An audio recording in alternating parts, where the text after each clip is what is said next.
Hey, Doug. Coach. I mean, this is familiar from 3 years ago. They came out and obviously did what they did tonight in similar ways. What do you take away from this? And is one of the positive that you were in the spot before and things worked out pretty well in Tokyo? Yeah, if you can promise me that's how it's going to work out this time, I can tell you it was very positive tonight. You know, I think first it would be really short-sighted of me if I don't take a moment and recognize what a great game it was, what a great environment, fun for people to watch, and we have work to do, right? And we know that. And you know, sometimes it's good that, you know, obviously the adversity, et cetera. I don't think we needed a game like this to have our attention per se. We know how hard it is to do what we're trying to do, and we just have work to do to get there. Next question, to the right in the back. And DT mentioned before the game that you've been around coaching many legends for so many years.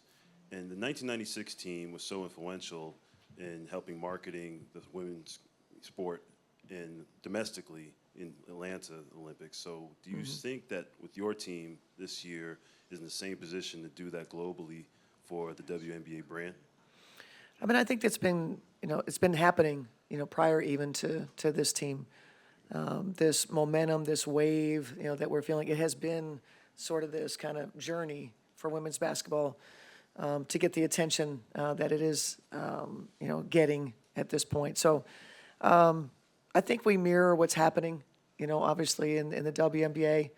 And, you know, I think hopefully this team can uphold, you know, sort of the culture and the level of success and compete. And but I don't necessarily know that this team is going to be, you know, the team that changes things. I think we're continuing to, you know, be on that upward trajectory, and this team has absolutely been a part of that. Coach, next question, third row to the left. Hey, Coach. Hey. We spoke pregame, and you mentioned that you think an advantage you all have consistently will be versatility. Just looking at your offensive process, we saw some kind of guard screening for each other and things like that. Can you just kind of speak to the value that you see in that particular context of play and just how it kind of makes you all maybe unique from other teams in Olympic play? Yeah, and, you know, we haven't really got that layered yet. And so I think we have really good basketball players that know how to play, can do things that are unscripted. You know, some of the actions that you were talking about, you know, where they're just playing after the initial movement that we get and playing different lineups, versatility, each position. I think that's incredibly valuable. Being able to play big, playing, you know, whether we're playing AT Stewie in Asia or, you know, throw BG in there, we put Fee in there. And then we can also, you know, turn it around and be really aggressive on the perimeter. In terms of being able to play in transition. A lot of things that we didn't get tonight that we think we can get to. We took the ball out of the net, obviously a lot.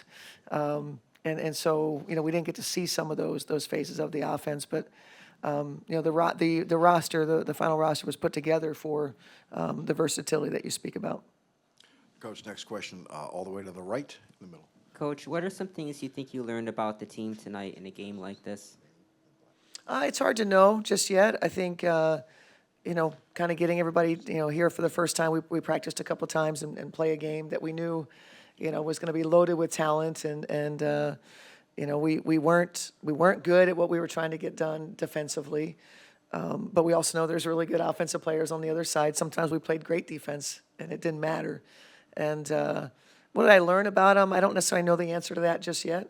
I'm going to learn in the coming, you know, weeks. What did we learn from tonight, and how can we use it to fuel us and be introspective about, you know, buy into what we're trying to get done and how we all can collectively do better, and you know, use tonight's experience to be able to, you know, put us in a position to be successful as the last time when this team lost in 2021. Coach, next question, third row to your left. Hi, Cheryl. You just mentioned about the defense right now. Can you speak a little bit on what exactly were the issues at that end of the floor that you will need to improve upon by Tuesday, and in particular with Enrique? You mentioned she would probably just Is not Enrique have... playing for any of these teams that we're going to play? Because we had to come up with a game plan, you know? So, yeah, I mean, I think some of the challenges, and I told our group, you know, you certainly don't want to make excuses because we've all played basketball for a long time, but I'm big into muscle memory, and the muscle memory of a lot of our players playing for their existing teams that they just finished playing for, and then you come in and you spend 2 days, you're not going to be able to, to be able to instinctively get to those places if it's different than what you've been doing. And so we've got to very, very quickly replace, some things that you do for other teams. And obviously, I think more of a collective effort defensively. We had a lot of one-on-one, little help, little rim protection. We do not want to give up, 60 points in the paint, right? That is not the plan. And so that to me was our greatest disappointment, in that we were kind of in the my man all-star game phase, and like it was a little bit better than, we play a little more defense than a normal all-star game, but that's what it felt like. We come out and just played. We didn't come out and like really compete to say we have a certain identity we're trying to play to. And I got to figure that out. I got to help them get there. Coach, next question, staying in the third row center. Okay.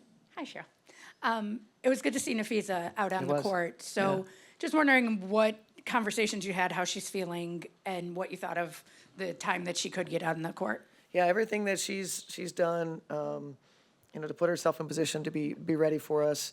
This was the next step, getting her in a game, and didn't certainly want to overdo it, as we're, really aiming for the 29th, to make sure that we've got, the group as we want it. And I think that you'll see, the next time we play, you'll see a lot more of Fee. So she's doing well. First row, front, last question. Hey, Coach, what does it tell you about the overall talent right now in women's basketball that, you've got the best team chosen in the world to play the Olympics, and then you just got beaten by a group of people in the NBA who seem to be just as talented? In the NBA. It felt like, we were guarding somebody from the NBA tonight. I think we know this. Everybody in this room, you're here because you've been watching women's basketball. I assume you're not new to it, right? So the depth, we've said this for years, the depth of talent that we have in the USA, that it is there's no one that has anything close to it. There are players that are not on this team that are great players. Everybody knows that, right? So there's no suggestion whatsoever, that there are players on that played for the WNBA aren't good enough to be on this national team. There is no suggestion of that. But only 12 can make it. And so I think that what it speaks to is what we've been building. The league is more than 25 years old. We've had 12 teams for a long time. So the concentration of talent, right, that we have, right, we see a little retirement, right, and just piling on, right? This is just the growth of the league. It's the evolution. Now we get more teams, more talent. We just keep growing. But this is the most we've ever had. I mean, this is an incredible time for our league.